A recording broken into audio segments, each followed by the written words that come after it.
আলোচনায় অংশগ্রহণ করবেন মাননীয় সদস্য জনাব ইফতিকার উদ্দিন তালুকদার পিন্টু, নেত্রকোনা 3। আপনার সময় 2 মিনিট। অনুপস্থিত। আলোচনায় অংশগ্রহণ করবেন জনাব মোহাম্মদ হাফিজউদ্দিন আহমেদ, ঠাকুরগাঁ 3। অনুপস্থিত। জনাব মোহাম্মদ ইয়াকুব আলী, যশোর 5। আপনার সময় 2 মিনিট।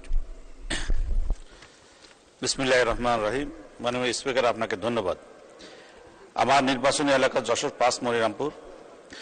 মাননীয় স্পিকার, যশোর জেলার রেল লাইন থাকলেও মহাকবি মাইকেল মধুসূদন দত্তের স্মৃতিবিজড়িত কেশবপুর সহ মনিরামপুর উপজেলার রেল লাইন সংযোগ নাই।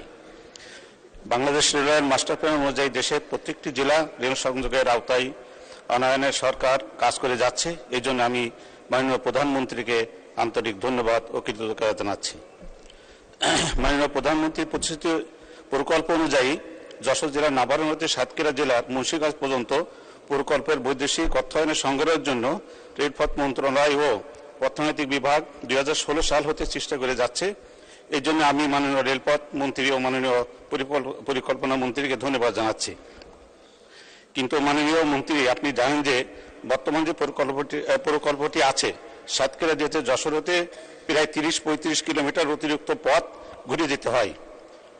ফলে যাত্রীর সংখ্যা কম ও অতিরিক্ত পথ ঘোরার কারণে জ্বালানি খরচ বেশি হওয়ায় প্রকল্পটি আর্থিকভাবে লাভজনক নয়। মাননীয় মন্ত্রী, ঢাকা হইতে যশোর রেল লাইন এই বছর চালু হচ্ছে। জংশন সিংড়িয়া যশোর হতে মনিরামপুর, কেশবপুর, কলোরা, সাতক্ষীরা হয়ে বুমরা স্থলবন্দর রুটটি বাস্তবায়ন করলে যেমন যাত্রীর সংখ্যা বাড়বে বহুগুণ, তেমনি দূরত্ব প্রায় 2-3 অংশ কমায় জ্বালানি খরচ সাশ্রয় হবে। মাননীয় মন্ত্রী, রেলপথ মন্ত্রণালয়ের সদর দৃষ্টি আকর্ষণ করছি যে সিংড়িয়া জংশন যশোর হতে মনিরামপুর, কেশবপুর, কলোরা, সাতক্ষীরা হয়ে বুমরা স্থল বন্দরটি রুটটি সম্ভাব্যতা সমীক্ষা করে বাস্তবায়নের উদ্যোগ নেবেন কিনা জানতে চাই।